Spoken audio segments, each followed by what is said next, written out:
Lalaki ibinenta ang kanyang luxury car para magpatayo ng shelter para sa mga inaabusong aso bilang pasasalamat sa kanyang alaga. Buong buhay ang handang ialay ng isang lalaki sa Japan para sa mga asong nakaranas ng pang-aabuso bilang pasasalamat sa kanyang alaga na nagligtas sa kanya ng tangkain niyang tapusin ang sarili niyang buhay. Ang kwento ng lalaki, ito. 12 taon na ang nakakaraan nang humarap sa problemang pinansyal ang kumpanya ng 54 anyos na Japanese man na si Hirotaka Saito. Pinanghinaan ng loob si Saito at nagbalak na lisanin ang kanilang bahay at tuluyang tapusin ang kanyang buhay. Pero hindi natuloy ang pinaplano ni Saito dahil hindi siya tinantana ng alaga niyang aso na bigla na lang humarang sa kanyang dadaanan kung kaya hindi ito nakaalis ng bahay. Dahil dito nangako si Saito na susuklian niya ang ginawang pagliligtas sa kanya ng alaga niyang aso sa pamamagitan ng pagsaklolo sa mga aso na nakakaranas ng pang-abuso.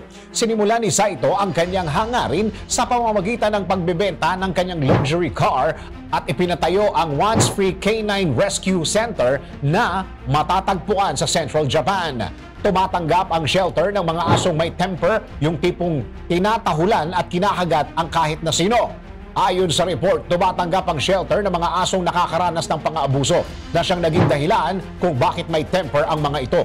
Sa kasalukuyan, 40 mga aso at 8 mga pusa ang nasa pangangalaga ng Once Free. Na balak pang paabuti ni Saito ng 300 aso sa susunod na 3 taon. Dahil sa pasasalamat sa isang aso, ginawa ng lifelong goal ni Saito na magligtas ng mga aso. Bukod pa riyan, sinabi rin ni Saito sa isang panayam na nasa magandang kalagayan na siya ngayon.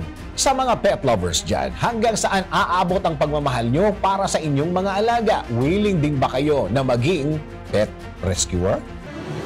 DWIZ Research Report.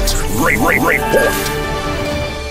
Thank you for watching. Tuloy lang ang panonood at pakikinig ng tamang balita sa DWIZ News, DWIZ News FM Regional, DWIZ News TV, Aliw Channel 23 nationwide.